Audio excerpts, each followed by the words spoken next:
오늘 우리에게 주신 말씀은 누가복음 16장 1절에서 9절까지의 말씀이 되겠습니다.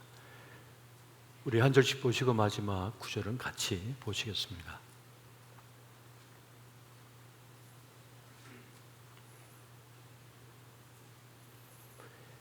또한 제자들에게 이르시되 어떤 부자에게 청지기가 있는데 그가 주인의 소유를 낭비한다는 말이 그 주인에게 들린지라. 그를 불러 이르되 내가 내게 대하여 들은 이 말이 어찌 됨이냐. 내가 보던 일을 셈하라. 청지기 직무를 계속하지 못하리라 하니. 청지기가 속으로 이르되 주인이 내 직분을 빼앗으니 내가 무엇을 할까? 땅을 파자니 힘이 없고 빌어먹자니 부끄럽구나. 내가 할 일을 알았도다. 이렇게 하면 직분을 빼앗긴 후에 사람들이 나를 자기 집으로 영접하리라 하고. 주인에게 빚진 자를 일일이 불러다가 먼저 온 자에게 이르되 내가 내 주인에게 얼마나 빚졌느냐. 말하되 기름 100마리니이다. 이르되 여기 내 증서를 가지고 빨리 앉아 50이라 쓰라 하고. 또 다른 이에게 이르되 너는 얼마나 빚졌느냐. 이르되 밀 100석이니이다. 이르되 여기 내 정서를 가지고 80이라 써라 하였는지라.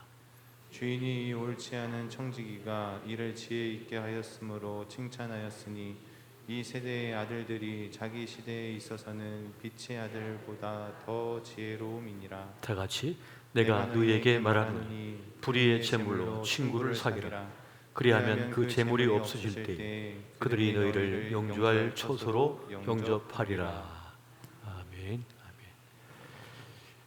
오늘은 예수님의 비유 시리즈 7번째 시간으로 불의한 청지기의 지혜란 제목으로 함께 말씀의 은혜를 나누겠습니다. 통상 불의한 청지기라고 하는 비유로 우리가 알고 있습니다만 오늘 내용을 깊이 살펴보면 지혜에 대한 이야기를 담고 있으므로 불의하였지만 마지막 때를 지혜롭게 처신한 그 불의한 청지기의 지혜로 제목을 정하고 함께 말씀의 은혜를 나누고자 합니다. 오늘 이 비유는 예수님의 비유 가운데 매우 귀한 비유입니다. 역설적인 비유이다 보니까 좀 혼란스럽기도 한 것이 사실입니다. 불의한데 지혜롭다니 라고 할 수가 있습니다. 주인의 재산을 함부로 다룬, 함부로 빚을 탕감해 준 이 종이 과연 지혜롭게 한 것이 맞냐 싶을 수가 있습니다. 그래서 이 비유는 매우 혼란스러운 것 같습니다. 하지만 이 스토리는 비유인 것이죠. 어떠한 것을 설명하기 위하여 이 스토리를 가져온 것입니다. 오늘 그 비유가 말하는 바가 무엇인지 함께 살펴보고자 합니다. 어떤 부자가 있었는데 그 부자의 재산을 맡아 관리하는 청지기가 제대로 일을 처리하지 못하고 주인의 소유를 허비한다라고 하는 소리가 들려옵니다. 그래서 주인이 그 종을, 청지기를 불러다가 혼내는 것이죠. 그리고는 이 맡은 일을 정리하라 말합니다. 그러니까 해고한다는 그 말인 것이죠. 그러자 이 청지기가 깊은 고민에 빠집니다. 이제 어떻게 할까? 여기서 쫓겨나면 내가 할 수 있는 일도 제대로 없고 또 남들에게 손가락질 당하지 않을까 싶어하는 그 상황 속에서 한 가지 지혜를 짜내는 거죠. 주인에게 큰 빚을 진 사람들을 불러다가 그 빚을 탕감해 줌으로써 나중에 자신을 어린으로 여기는 그 사람들에게 도움을 받아서 내 삶을 살아야겠다라고 하는 그런 생각을 하고 그 일을 진행한 것입니다.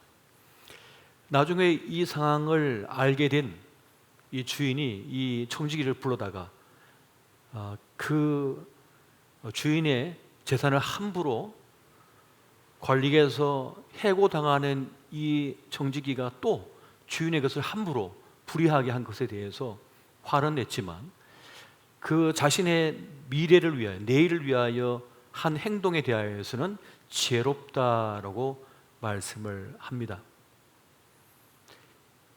이 시대의 아들들이 빛의 아들들보다 지혜롭다는 말을 쓰시면서 우리에게 지혜를 가져야 된다고 지금 말씀하시는 그 가르침인 것입니다. 그러니까 오늘 비유의 주제는 뭡니까? 불의한 청지기의 지혜라고 하는 것이죠. 오늘 이 스토리는 어떤 윤리적 기준을 제공하는 것이 아닙니다. 하나님 나라를 준비하는 그 자세를 지금 말씀해 주고 있는 거예요. 그러니까 이 비유는 지금 제자들에게 하고 있는 것이고 우리 믿는 그리스도인들에게, 우리 성도들에게 주는 메시지인 것입니다. 그래서 이 비유를 이해하는 단초가 뭐냐면 이 청지기가 바로 나다라고 하는 사실입니다. 내가 주인의 재산을 맡은 청지기, 곧 나다라고 하는 것입니다. 인생의 지혜 가운데 하나가 뭐냐면 아는 것이라고 해요. 무엇을 아는가입니다. 내가 누구인가를 아는 것입니다. 내가 누구인가를 모르면 자기 인생을 헤매게 되어 있습니다. 자기 존재가 누구인지 모르는 사람은 자기를 착각해요. 자기의 직함이 자기라고 생각하는 거예요. 매니저가 자기라고 생각하는 거예요. 부장이 자기라고 생각하는 거예요. 그렇게 살다가 그 직을 뺏기면 절망하고 좌절하고 쓰러져 버리는 겁니다. 그래서 내가 누구인가를 잘 알 필요가 있는 것입니다. 또 자기가 무엇을 가졌는지를 아는 것이 중요합니다. 자기는 참 좋은 걸 많이 가졌음에도 불구하고 나는 없다, 난 가진 것이 없다, 거지로 알아요. 사람들은 볼 때 부자인데 자기는 거지라는 거예요. 그래서 평생 거지로 살아요. 그리고 자기에게 없는 것을 아는 것 중요합니다. 아, 나에게 이것이 없구나. 그러면 없는 걸 가져다가 채우면 온전해지거든요. 그런데 있는 것만 찾아요. 없는 걸 채우지도 않고. 그러니까 자기에게 없는 게 무엇인지 몰라서 그거를 채우지 못하며 살 때가 많다는 겁니다. 그래서 내가 누구인지, 내가 무엇을 가졌고 무엇이 없는지를 아는 사람이 지혜로운 사람이라는 것입니다. 또 전도서 기자는 그런 말을 하죠. 때가 있음을 알라. 심을 때가 있으면 거둘 때가 있어요. 태어날 때가 있으면 어떻습니까? 또 죽을 때가 있다는 거죠. 사람이 울 때가 있고 웃을 때가 있다고 말씀하고 있습니다. 그러니까 자기의 때를 아는 것 또한 지혜다. 그래서 안다고 하는 것이 그렇게 중요하다는 것입니다. 한번 이 땅에 태어나는 것은 참 소중한 일인데 그것처럼 죽는 것도 정한 것이라고 합니다. 죽고 난 다음에 뭐가 있다고 했어요? 심판이 있다고 또 말씀하고 있는 것을 압니다. 또 배웠습니다. 이것을 아는 것이 참 중요하다는 거예요. 근데 사실 사람들은 자신에게 마지막이 있다고 하는 사실을 잘 몰라요. 영원할 것처럼 느껴요. 영원히 살 것처럼 생각합니다. 그런데 그걸 주님께서 이렇게 만들어 놓으셨어요. 만약 사람이 너무 늘 내가 죽는다, 내가 죽는다, 오늘 죽을까, 내일 죽을까, 모레 죽을까, 계속 죽는 것만 생각하면 어떻게 삽니까? 불안해서 살 수가 없는 거예요. 직장을 못 나가는 거예요. 학교를 가서 공부를 못 하는 거예요. 왜? 죽는데 뭐하러 공부해? 끝나는데 뭘 공부해? 끝나는데 무슨 일을 해? 다 부질없게 느낀단 말이죠. 그래서 주님께서는 죽음을 덜 생각하게 만드셨어요. 그래서 영원히 살 것처럼 이 세상을 살아갑니다. 하지만 지혜로운 이들은 영원하지 않다는 걸 아는 거죠. 영원하지 않다. 이 젊음도 영원하지 않다. 이 건강도 영원하지 않다. 이 총명함도 영원하지 않다. 여러분, 나이가 들면 이 머리가 빠지듯이 말이죠. 머리 세포가 죽거든요. 이 뇌의 세포가 죽어요. 그러면 기억도 잘 안 되고요. 계산도 잘 안 돼요. 그러니까 전에는 또렷하게 무엇인가를 알고 기억했고 계산도 잘했는데 나이가 점점 들수록 내가 제 기능을 못하는 거예요. 왜요? 세포가 많이 죽었거든요. 그리고 더 빨리 죽는 길이 있습니다. 큰 일을 많이 당하고 슬픈 일을 많이 당하고 아픔을 많이 겪고 요즘 우리 아이들처럼 게임을 너무 많이 해서 머리를 너무 많이 쓰면 내가 빨리 죽어요. 내 세포가. 똑같아요. 우리 축구 선수들이 말이죠. 아직 마흔도 안 된 사람들이 연골이 다 닳아가지고 제대로 걷지 못해 뛰지 못해요. 선수 출신들이요. 농구 선수들이 그렇죠. 왜 그렇습니까? 너무 많이 써갖고 그래요. 너무 무리하게 쓰고 충격을 너무 많이 받았기 때문에 적당하게 써야 되는데 그것처럼 때가 있는 거예요. 영원한 것은 없다는 것입니다. 이것처럼 자신의 때를 알고 자기가 가진 것이 무엇인지 알고 또 자기의 없는 것이 무엇인지 아는 사람이 지혜로운 사람이라는 것입니다. 나에게 남은 기회가 얼마 없다. 남은 시간이 얼마 없다. 그것을 아는 사람은 자기에게 주어진 것을 소중하게 여길 줄 알고 허비하거나 낭비하지 않는다는 것입니다. 엉뚱한 데 쓰지 않는다는 것이에요. 그런데 오늘 이 불의한 청지기에게 이 지혜가 있었다는 거예요. 그래서 칭찬을 받았다라고 말씀합니다. 어떤 것이 있을까요? 첫 번째는 자신의 문제를 인정하는 지혜가 이 불의한 청지기에게 있었다는 겁니다. 구차한 변명을 하잖아요. 주인이 너 이거 허비했지? 이거 잘못했지? 그러니까 그걸 인정해요. 자신의 죄, 자신의 잘못을 인정하는 것을 보게 됩니다. 변명하지 않고 그 죄에 대한 책임을 받기는 그 모습이 지혜입니다. 여러분, 문제를 알면 문제를 해결할 수도 있는 거거든요. 의사가 진찰해 보더니 그렇습니다. 요즘 종합검진 못하신 분이 연발이 많이 하시잖아요. 결과를 딱 보고 의사가 얘기합니다. 아유, 심장이 안 좋네요. 그런데 말합니다. 그럴 리가 없어요. 또 얼마나 잘 뛰어다니는데. 전 걱정 없어요. 괜찮아요. 그러다가 콕하고 넘어가잖아요. 인정해야 되거든요. 죄를 인정하듯 자기 병이 있다는 걸 인정해야 되거든요. 그래야지 병원 가서 치료받고 고칠 수가 있는 거잖아요. 보니까 자동차에 지금 사이드 미러 쪽에 문제가 있는데요. 곧 깨질 것 같은데요. 방향 지시등이 지금 켜지지 않는데요. 근데 그럴 리가 없다고. 문제 없다고 내 차는. 지금까지 한 번도 문제 없었다고. 엔진 소리가 이상한데요. 그럴 리가 없다고. 브레이크가 좀 잘 안 듣는 것 같은데요. 그럴 리가 없다고. 그러다가 큰일 나죠. 인정해야죠. 진단을 받고 나서 문제점을 얘기하면 그런가요? 빨리 정비소 가서 고쳐야겠다 하고 사이드 미러 고치고 방향지시등 고치고 엔진 고치고 해야지 안전하게 여행도 하고 자동차 드라이브도 즐길 수가 있는 거 아니겠어요? 그것처럼 인정해야만 고침받을 수 있고 새 삶의 기회도 부여된다는 것입니다. 그렇게 받아들일 줄 알고 들을 줄 아는 자가 좋은 스승님, 멘토도 얻게 되는 거죠.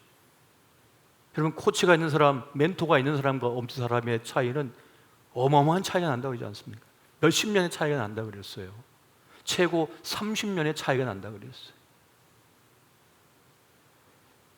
그렇기 때문에 자신의 문제를 인정하는 것이 그렇게 중요하다는 겁니다. 두 번째는 끝이 왔다는 것을 그가 받아들이고 있습니다. 한계가 있다고 하는 사실을 그가 인정하고 있어요. 여러분, 건강도 어떤 지위도 재물도 영원한 것이 아니거든요. 다 한계가 있습니다. 어떤 건요 자연스럽게 소모돼요. 쓰면 쓸수록 소모되는 거예요. 그래서 어떤 것은 와서 뺏겨요. 누군가 와서 빼앗아가 버려요. 내 건강을 빼앗아가 버려요. 길 잘 가고 있는데 차가 와서 나를 부딪혀가지고 나를 불구 만들어 버렸어요. 빼앗겨 버린 거예요. 뺏어간 거예요, 누군가.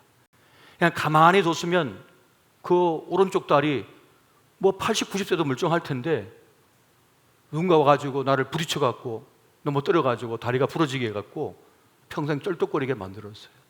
누군가 내 건강을 뺏어가 버린 거예요. 이렇게 한계가 있다고 하는 사실을 아는 게 중요합니다. 자연스럽게 소모될 수도 있지만 누가 나 빼앗아갈 수도 있다. 상실할 수 있다고 하는 사실도 우리는 인정해야 된다는 거예요. 그렇게 건강도 재산도 도둑맞을 수 있다는 거예요. 자연스럽게 애들 학비 나가고 어려움이 나가고 여행비 나가고 해서 하는 것도 있지만 사기당해서 잘못된 판단을 해가지고 도둑맞을 수 있는 거예요. 그렇게 한계가 있다고 하는 사실을 우리 알아야 된다는 겁니다. 그렇게 우리는 나에게 한계가 있다, 때가 있다, 빠져나간다, 이거를 우리가 알 필요가 있다는 것입니다. 이 불의한 청지기는 주인으로부터 너 며칠까지야? 라고 하는 이 소식을 듣고 이 말 듣고 아, 끝이 왔구나, 끝이 왔다고 한 사실을 인정했습니다. 받아들였다는 거예요. 그래서 다음을 생각할 수 있었다는 거죠. 그럼 어떻게 해야지? 그럼 어떻게 먹고 살아야 되지? 어떻게 길을 열어가야 되지? 하는 것을 생각하게 됐다는 거예요. 세 번째는 아직 남은 기회를 그가 사용했다는 겁니다. 선용했다는 것입니다. 정말 중요한 것은요, 떠나간 게 아닙니다. 내가 소실적의 말이야, 내가 왕년의 말이야, 뭐 어째서 그 소용없어요. 중요한 건 지금이에요. 지금 남아있는 게 뭐냐? 지금 나에게 지금 소유하고 있는 것이 무엇이냐? 남은 시간, 남은 기회, 남은 사람들, 지금 나에게 뭐가 남아있나? 내 자산이 뭐가 남아있나가 중요한 거예요. 이걸 알아야 된다는 겁니다. 이걸 분명히 알아야 된다는 거예요. 떠나버린 거, 사라진 거 가지고 아무리 한탄하고 아무리 애타해봐야 소용없어요. 이미 떠나갔는데 뭐, 다 빠져나갔는데, 이 물길에 쏠려 내려갔는데 뭐 어떻게 할 거예요? 지나가버린 기회는 소용없는 겁니다. 지금 내가 무엇을 갖고 있느냐라고 하는 것이죠. 나에게 지금 남아있는 것이 정말 중요한 겁니다. 이것을 소중하게 여길 줄 알아야 돼요. 지금 남아있는 것 소중히 여길 줄 알아야 돼요. 떠나버린 거, 아, 내가 건강히 떠나갔다. 내가 한때는 그렇게 달리기도 잘하고 그렇게 등산도 잘하고 뭐 수영을 해도 몇 박씩 뭐 수영을 할 수 있었고 그 먼 거리를 그래가지고 한탄만 하는 거예요. 지금 그래도 걸어도 2시간 끄떡없이 걷는데 옛날에 10시간 걸었던 것만 생각하면 탄탄하는 거예요. 다 떠나서 난 끝나서 뭘 끝나요? 아직 2시간도 말짱하게 걸을 수도 있고 웬만한 짐도 다 들을 수도 있고 한데, 그런데 계속 아예 20대만 생각하는 거죠. 30대만 생각하는 거예요. 지금 남아있는 걸 소중히 여기지 않고 남아있는 사람들이 얼마나 소중한지를 알고 그것을 살필 수가 있어야 된다는 거예요. 그래서 여러분, 오늘 2절에 보면 너 보던 일을 셈하라 이렇게 말하거든요. 내 보던 일을 셈하라. 이 말은 무슨 말입니까? 아직 셈할 수 있는 기회가 있다는 거죠. 아직 셈할 수 있는 기회가 있다. 이 짧은 시간, 이 짧은 기회, 이 짧은 여유, 이것이 남아있다고 하는 사실을 이 불의한 청지기는 깨달았습니다. 아, 아직 내가 이 셈할 수 있는 시간이 남아있구나, 그 기회가 남아있구나 하는 것을 알았던 것입니다. 이 청지기는 그 짧은 찰나의 시간 동안 자기를 맞아줄 사람을 생각했습니다. 자기를 도와줄 사람을 생각한 거예요. 자기를 책임져 줄 어떤 존재를 지금 생각하고 있는 거예요. 이 비유에서 청지기가 자기 직을 잃는다는 이 뜻은 무슨 뜻인지 아세요? 죽음을 맞는다는 뜻입니다. 이 비유가 말하고 있는 게 그거예요. 끝난다는 것을 말하는 거예요. 우리 인생이 끝나기 전 그 찰나의 시간 동안, 그 짧은 셈하는 시간 동안 자기를 영원히 맞아줄 친구를 사귀어야 된다는 거예요. 영원히 나를 맞아줄 친구를 지금 만나야 된다는 걸 지금 이 비유에서 말씀하고 있는 거예요.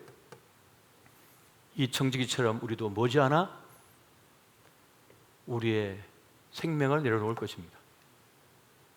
끝날 것입니다. 그렇게 세월은 우리에게 놓는 연습을 시키는 것 같아요. 내려놓는 연습을 하고 있는 것 같습니다. 전에는 내 품에 있었고 내 곁에 있는데 하나 둘씩 놔야 돼요. 전에 취미생활 했던 거 이제 하나 둘씩 놓기 시작합니다. 그거 다 못하거든요. 이제 취미로 누렸던 거 다 못합니다. 내려놔야 됩니다. 몸이 안 따라줘가지고 건강이 안 따라줘서 못한다니까요. 이제 못해요. 사람도 다 못 만나요. 이제 뭐 부산에 있는 친구, 서울에 있는 친구, 광주에 있는 친구 다 못 만나요. 이제 바빠가지고. 아니 건강이 허락을 못해서 이제는 나는 시간이 있는데 그 친구가 시간이 없어요. 몸이 안 좋아서. 그렇답니다. 그렇게 다 빠져나가는 것이죠. 그래서 오늘 우리 주님은 결론적으로 말씀하는 건 뭡니까? 누가복음 16장 9절입니다. 같이 한번 보겠습니다. 시작. 내가 너희에게 말하노니 불의의 제물로 친구를 사귀라. 그리하면 그 제물이 없어질 때에 그들이 너희를 영접할 처소로 영접하리라. 아멘. 이것이 우리 주님께서 알려주시는 결론이에요. 불의한 제물로 너를 영원히 안식을 취할 그 집으로 안내할 친구를 사귀라. 주님의 명령입니다. 여기서 이 제물이 누구 거예요? 주인 거잖아요. 주인 겁니다. 무슨 말인가 하면 하나님 아버지께서 우리에게 달란트를 주셨다는 거예요. 은혜로 주셨다는 거예요. 나의 이 지능, 나의 이 탁월한 달란트, 재능, 건강, 어떤 일을 해서 큰 사업을 벌여서 얻을 수 있는 능력, 그래서 얻게 된 모든 것, 영향력, 이 모든 것, 이 명예까지 하나님의 선물이라는 거예요. 그 재물이라는 거예요. 하나님께서 주시는 재물이라는 거예요. 주님께서 우리에게 부여하셨다는 거예요. 그것에 대한 청직이라는 거예요. 달란트에 대한 청직이라는 겁니다. 우리가. 그러면 그것을 가지고 어떻게 해야 되느냐? 친구를 사귀어야 된다는 거예요. 어떤 친구? 곧 죽음에 임박한 나를 영원한 집으로 인도할 친구. 그럼 그 친구가 누굴까요? 우리 주 예수 그리스도 하나님이시죠. 그 주님을 사귀어야 된다는 거예요. 그런데 엉뚱한 걸 사귀고 있더라. 나를 구원해 줄 것이 아니라 도리어 나를 그 구원으로부터 멀어지게 할 것을 사귀더라는 거예요. 그게 마음을 뺏겠다는 거죠. 거기에 흥청망청 자기 모든 달란트, 에너지, 능력을 다 쓰더라고. 그래서 불의하게 쓰고 있더라는 거예요. 주님 준 재물 가지고, 달란트, 그 능력 가지고 허비하고 있더라는 거죠. 허비하고 있다는 것입니다. 생명도, 능력도, 기회도, 사람도 하나님께서 주신 그 재물, 그 모든 것이라는 것을 말씀해 주고 있는 거예요. 그래서 오늘 우리에게 필요한 게 뭡니까? 청지기 의식이라는 거예요. 난 청지기다. 하나님의 청지기다는 겁니다. 이 청지기 의식이 없으면요, 내 거라고 생각해요. 내가 돈 벌었어? 이거 내 거야. 내 땅이야 이거. 내 땅이란 말이야. 내 아파트고 내 명예. 다 내 거야. 다 내 거야라고 생각하는 거예요. 못 줘요. 내 거예요. 이건 내 거예요. 이건 세상 사람들의 사고방식이고요. 내 통장에 있는 거 이건 내 거죠. 이건 세상 사람들의 사고방식이라고요. 어리석은 부자가 창고를 크게 짓고, 야, 내 영혼아 이제 먹고 쓰고 시큰 즐기자. 그런데 하나님께서 뭐라 했어요? 내가 오늘 밤 네 영혼을 도로 찾으면 어떻게 될까? 누구 것이 되겠느냐? 과연 네 끌까? 과연 너의 것이냐? 이 비유가 전하는 메시지가 아주 무섭습니다. 아주 깊어요. 아주 냉철합니다. 이 청지기 의식이 있느냐 없느냐에 따라서 그가 참 신자인지 참 신자가 아닌지가 드러납니다. 나타나는 것입니다. 그 사람이 그 재물을, 자신이 가진 그 달란트, 그것을 어디를 향해 쓰고 있는지를 보면 그 사람이 누군지를 알 수가 있는 거죠. 대부분 불의한 청직이라는 거예요. 하나님께서 맡기신 그것을 하나님 뜻대로 쓰지 않고 다 자기 생각대로 자기 것이라고 하며 허랑방탕하게 쓰고 있더라는 겁니다. 우리는 이 불의한 청지기가 정신을 차렸던 것처럼 정신을 바짝 차리고 지혜롭게 행할 필요가 있습니다. 여러분, 누가복음 16장 13절 말씀 한번 보겠습니다. 시작. 지파인이 주 주인을 섬길 수 없나니 혹 이를 미워하고 저를 사랑하거나 혹 이를 중여기고 저를 경여길 것입니다. 너희는 하나님과 재물을 겸하여 섬길 수 없느니라. 아멘. 여기서 말하고 있는 재물은 오로지 돈을 얘기하는 게 아닙니다. 머니를 얘기하는 게 아니에요. 머니를 포함한 모든 것입니다. 이 세상에 우리가 성취하려고 하는 모든 꿈, 이 땅에서 모든 내가 얻고자 하는 모든 것들이에요.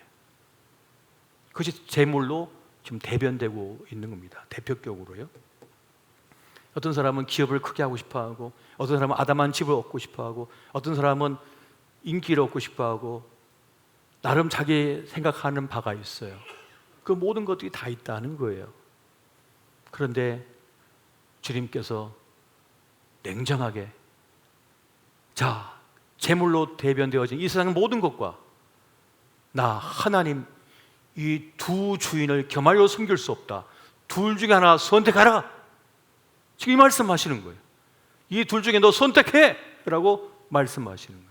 이 땅에 없어질, 썩어질 것을 선택할 것이냐, 영원한 생명을 주신 하나님을 선택할 것이냐, 선택해! 라고 지금 이 비유의 마지막 부분에 지금 말씀하고 있는 거예요. 이걸 지금 우리에게 말씀하고 있다는 것입니다. 그래서 그것에 마음을 뺏기지 마라. 그런 것에 마음을 뺏기지 마라고 지금 말씀하시는 거예요. 우리를 영원한 집으로 인도할 친구, 예수 그리스도, 그 친구를 사귀는데 그 재산을 써야 된다는 겁니다. 그 달란트, 그 능력, 그 인기, 그 명예, 너가 가지고 있는 그 지능, 지혜, 누굴 사귀는데요? 우리 주 예수 그리스도를 사귀는데 사용해야 된다는 거예요. 그분을 위해 사용해야 된다는 거예요. 그 하나님 나라의 복음을 위하여 사용해야 된다는 것이에요. 그런데 주님께서 우리에게 뭐라 하겠습니까? 작은 소자에게 한 것이 곧 나에게 한 것이다. 그 친구를 사귀는데, 그 작은 소자에게 사랑을 베푸는 것, 곧 그것이 하나님께 한 것이라고 했으니 그렇게 그 친구를 사귀는 데 사용해야 된다고 지금 말씀해 주고 있는 것입니다. 우리의 모든 것이 그렇게 하나님께 봉헌되어져야 함을 여러분 명심하시기 바랍니다. 그렇게 사용되어지는 것이 우리를 영원한 하나님 나라로 이끌게 될 것이고 그것이 축복이다 라고 말씀하고 있는 거예요. 추워지는 계절을 맞았습니다. 그러면 마음 시린 분도 많고 어려운 분도 많이 계신데 우리가 그 일에 나서서 어려운 분들을 돌보고 또 생명을 북돋아주는 그 일을 우리가 열심히 감당할 수 있어야겠습니다. 나의 두 손을 써서, 두 발을 써서, 그리고 우리의 달란트, 우리의 재능, 우리의 능력, 우리의 땀방울을 써가지고 그렇게 주님을 사귀고 이웃을 돌보고 그렇게 교회를 이루어가는 것, 이것이 불의한 청지기가 우리에게 알려주는 지혜입니다. 그 마지막들을 어떻게 살아낼 것이냐, 어떻게 할 것이냐라고 하는 것을 이 비유는 우리에게 알려주고 있다는 것입니다. 시간이 흐름이 순식간인 것 같습니다. 정말 빠른 시간이 지나가고 있는 것 같아요. 올해 초가 된 지 얼마 안 됐는 것 같은데 벌써 12월을 향해 달려가고 있고요. 이 코로나가 처음 시작할 때 기억이 나는데 어느 사이 이제 코로나의 끝을 이제 향해 달려가고 있지 않습니까? 그러니까 무엇이든 시작하면 금세 끝이 온다는 거예요. 그러니 우리에게 주어진 그 찰나의 시간을 참 잘 살아내야겠다. 얼마나 의미 있고 가치 있는가 이런 생각을 가져봅니다. 여러분, 보이저 1호와 보이저 2호가 말이죠, 이 태양계 양끝을 향해서 50몇 년을 달려갔잖아요. 그 빠른 속도로요. 그런데 다 훑어본 결과 생명체가 없어요. 이 지구밖에 없는 거예요, 아직까지. 그 50년을 몇천 킬로 달렸는데요. 그러니 이 지구가 얼마나 소중합니까? 우리에게 부여하여진 이 생명이 얼마나 귀합니까? 근데 주님은 그것도 귀한데 영원한 하나님의 나라, 영생이라고 하는 시간을 또한 우리에게 주신다니 얼마나 귀한지. 그러면 헛된 것, 사라질 것에 마음 뺏기지 마시고 그 주님을 깊이 사귀는데 여러분 시간을 쓰시기 바랍니다. 예배의 시간을, 기도의 시간을, 봉사와 성금의 시간이 그 주님을 사귀는 시간임을 알고 소중히 여기는 저와 여러분 되시기를 예수 이름으로 축원드립니다.